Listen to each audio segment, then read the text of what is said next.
Ah, cara. Tá acabando, tá acabando. E tá chovendo.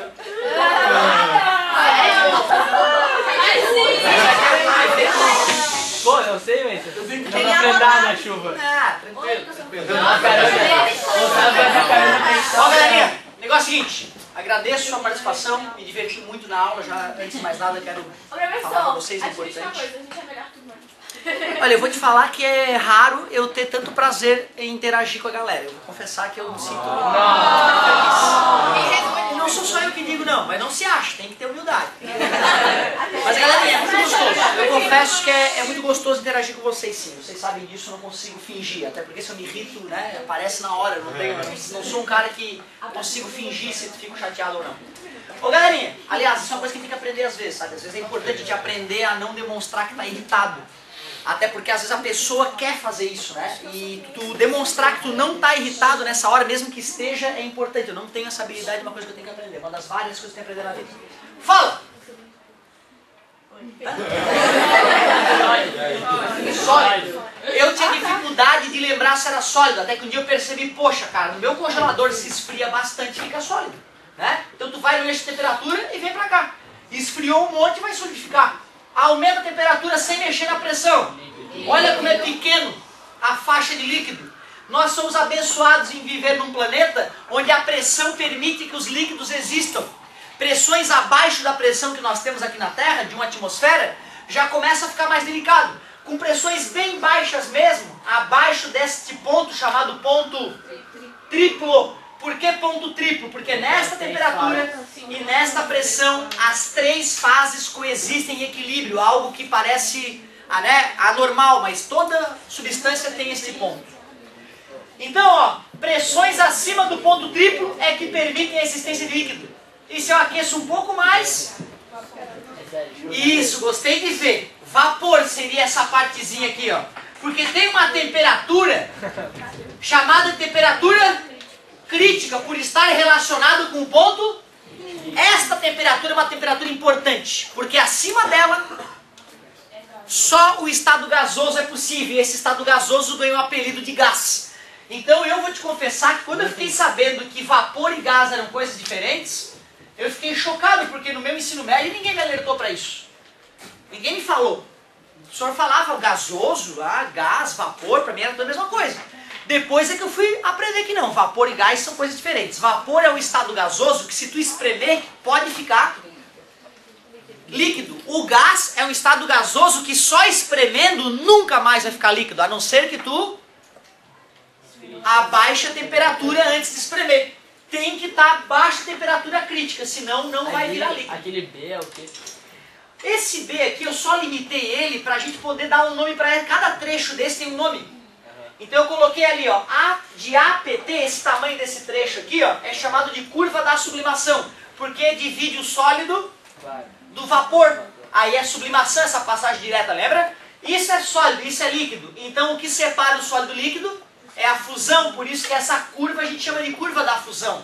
E aqui, já que separa o líquido do vapor, é ebulição, não é? Quando passa do vapor para o líquido, numa certa temperatura, e aí a gente chama de curva da ebulição. Ou da vaporização, poderia ser também. Naquele gráfico os nomes são todos os mesmos, tá, gente? Todos os nomes é tudo igual. Então sempre entre o B e o PC vai ser sempre líquido. Aqui, entre esse e esse, né? Aqui nessa regiãozinha vai ser sempre o líquido ali. Sempre. Invariavelmente. Observe que os gráficos são similares, galera. A única diferença clássica é que essa curva, a curva da fusão, na maioria das substâncias ela acompanha a curva da ebulição, tá vendo? Elas vão para o mesmo lado.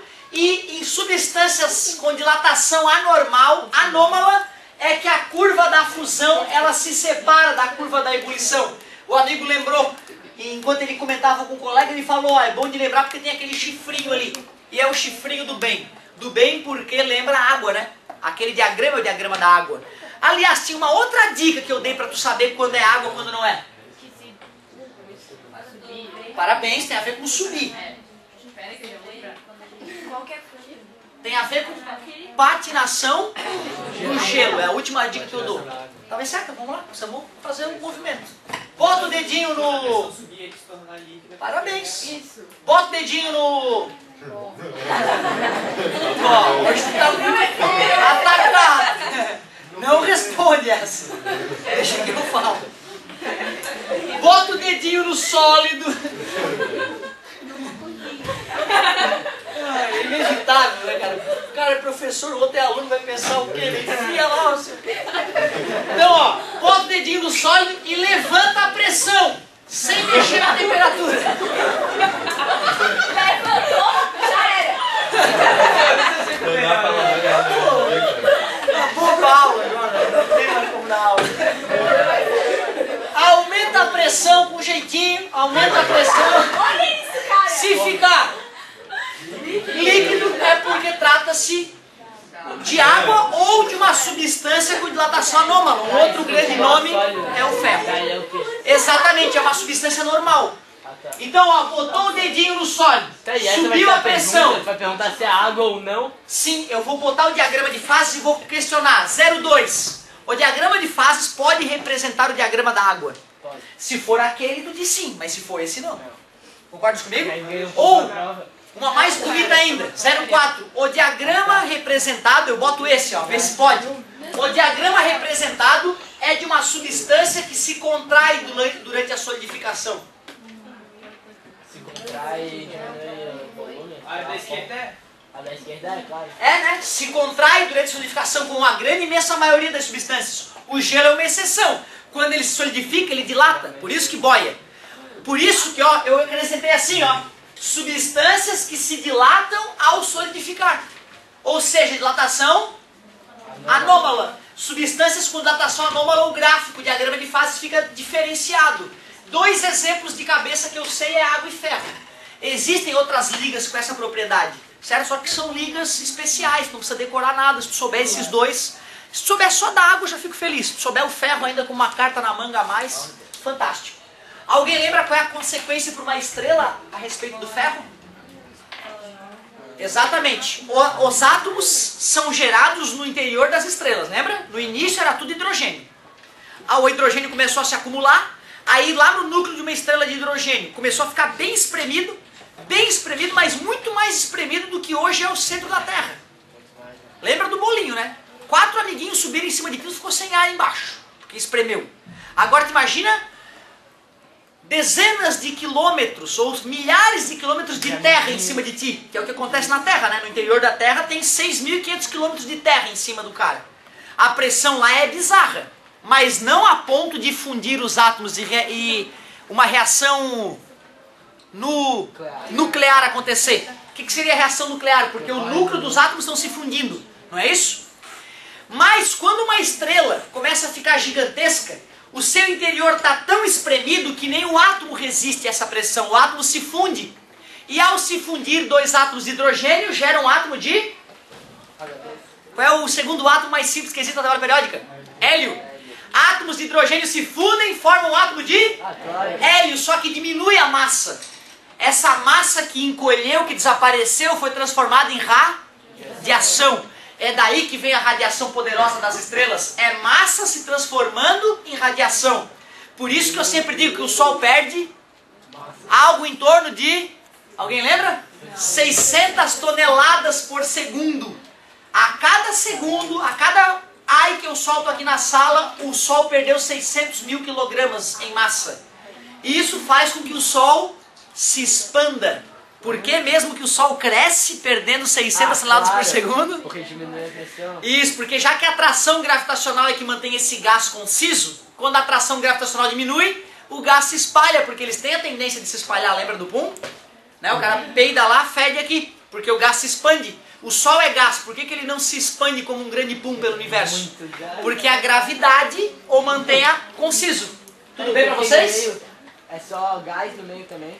Ó, legal, cara, mas não é só hidrogênio e hélio, tá? Tem átomos de ferro no estado gasoso. Claro. Tem átomos de tungstênio no estado gasoso, um pouquinho de tudo.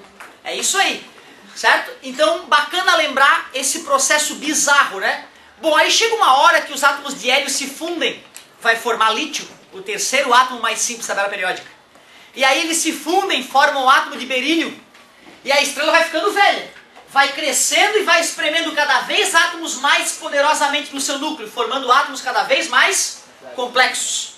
Quando uma estrela vai estar próxima de formar ferro no seu núcleo, em vez do núcleo dela encolher, o núcleo dela tende a se expandir. E aí quando se expande rola uma supernova, que é uma explosão de estrela. E nessa explosão, a pressão lá no núcleo é tão grande que forma outros átomos, além do ferro.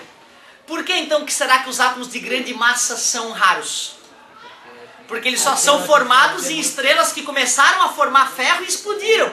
Por isso que o ouro é tão raro. Porque ele só nasce em estrela de quarta, terceira geração, que já explodiu 2, 3 vezes. A quarta vez que ela vai explodir, lá no núcleo dela está uma pressão federal. E quando ela explode, um pouquinho daquela massa vira ouro. Certo? E aí aquilo vai ter que entrar em órbita em alguma região para formar um planetinha como o nosso, né? Então o ouro é raro por isso, pela maneira como ele foi formado na natureza.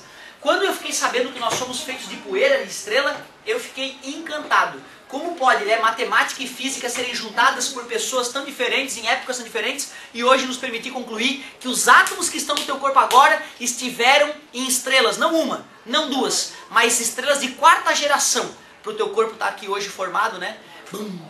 Bilhões de anos, né? Milhões e bilhões de anos, as estrelas evoluindo e um monte de coisas certas acontecendo, ou Deus talvez, para que a gente pudesse viver essa vida maravilhosa. Coisa boa, né?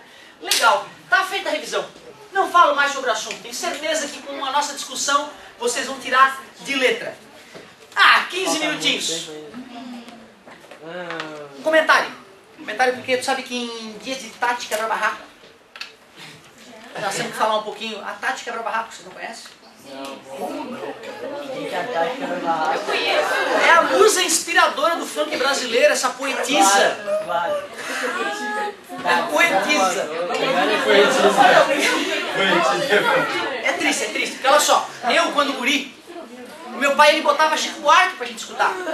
Aí Caetano e Gil, os caras que escrevem razoável, né? Não são, não é um Chopin, não é uma música clássica, tanto que é MPB, né? Música popular brasileira. Mas de música popular é uma das melhorzinhas, cara, porque tem uma letra crítica e tal. Então eu que gostei.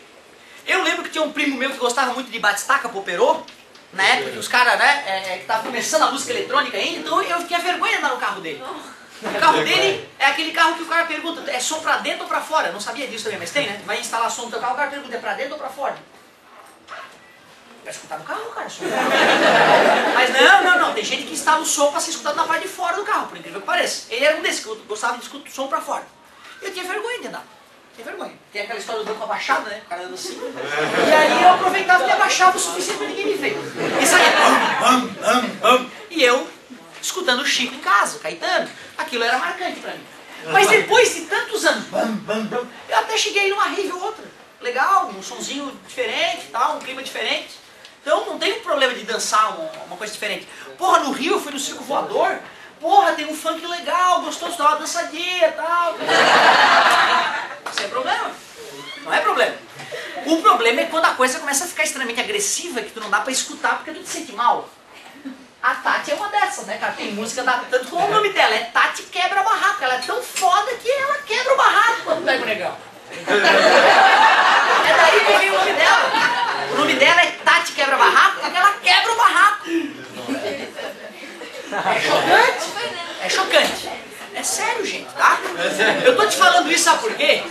Porque, sei lá, cara, quando eu escuto lá na música do Chico, a marca do amor nos nossos lençóis, as nossas melhores lembranças. Porra, aquilo ali é uma coisa nojenta. Se tu for pensar, né? Porra, a cama tá suja, a marca do amor no lençol. Tem sangue e tem porra na cama. Mas o cara fala de um jeito tão bonito que tu te emociona. As nossas melhores lembranças. É, porra, é muito lindo. Tu te emociona. Um dia eu vou tocar essa música pra vocês, hein? Agora, olha só. Estava eu ontem, eu troquei a bateria do... Tem um carro meu que fica parado em casa e a bateria vai pro pau, eu tive que trocar a bateria. Aí desregulou o rádio. Aí eu fui regular o rádio. Porra, e meu filhinho tava no banco de trás, coitado. Meu filho, cara inocente, com 10 anos, jogando no tablet dele. Super inocente. Aí eu vou lá e vou regulando as rádios, né? Número 1, boto na, sei lá, na 92.1 lá, que é uma rádio decente, uma música legal. E depois 93.7, que eu mais escuto, tá vendo? Aí tu vai passando pra frente, porra. Tu bota lá 109, 100.9, 101.1. Pra, né, às vezes tu vai, às vezes tem a hora do Brasil ali, tu bota um CD, tudo bem. Mas na hora que eu vou passar lá pela 96 e alguma coisa, eu clico no botão, cara, chega... meu Deus, o que é isso? Futuca, futuca, tuca, futuca, futuca, tuca, futuca. Pelo amor de Deus, cara, e futuca, futuca, porra. Quer deixar a mina doida, futuca. Era assim. Era assim a letra, cara. Eu comecei a rir, né? Porra, que música é essa? Meu filho lá de trás é um funk. Peraí. Eu até perguntei isso lá, tu conhece esse funk já puto, né? Ele, não conheço, nunca vi, mas pelo ritmo. Aí ele já sabe definir o que é funk. Mas essa ele nunca escutou, o futuca, futuca, futuca. Eu te falo isso, cara, porque assim, não é... Porra, cara, eu gosto um pouquinho de tudo. Eu tenho um pouquinho de preconceito contra sertanejo, que eu não gosto muito de escutar muitas vezes, muito tempo, me irrita. Mas assim, vai numa noite sertaneja, porra, não vou deixar de dançar, entendeu? De curtir um pouquinho. Mas, cara, tem coisa que é apavorante. Uma coisa que me apavorou foi os funk, alguns funks que rolam, não? Deve ser o percussor da Tati Quebra-Barraca, alguma coisa desse tipo. Porque é impressionante, né, cara? É chocante, é chocante. E não que num carnaval tu não possa brincar de futuca, futuca, futuca. Aí você vai escutar no carro, não dá, né, cara? E eu fico espantado. E eu convido a vocês, quando tu puder, escutar uma música ou outra do MPB um pouco mais antigo. Pegar um Caetano, um Chico, tem música que é gostosa. E aí tu vai ver que não é só o ritmo, que tem letra, tem conteúdo e faz diferença. E isso eu tenho sentido tanta falta, sabe? Como eu tenho escutado poucas músicas modernas que tem uma letra legal, que faz o cara pensar. Não que não tenha. Tem um monte de letra moderna legal, crítica, né? Mas aliar o ritmo à criticidade é tão delicado, né? E aí eu fiquei chocado e queria dividir com vocês esse meu susto. Tu vai ver essa música. Porque o ritmo dela, cara, é um ritmo que impregna. E aí, porra... não, mas teve outro. Esses dias eu vi uns sertanejos na Xuxa. Eu passei ali, meu Deus, a coreografia do cara. Vocês já viram aquela? É apavorante a coreografia do cara. Como é que é? Essa não é... Como é que não. Vai pegar. Eu tenho vergonha de fazer a coreografia. Eu tenho vergonha, mas é forte a coreografia. Depois tu vai ver. Os sertanejos estão pegando pesado também. Galerinha, podem guardar o material, tá? Qualquer dúvida é só me chamar na carteira e até mais.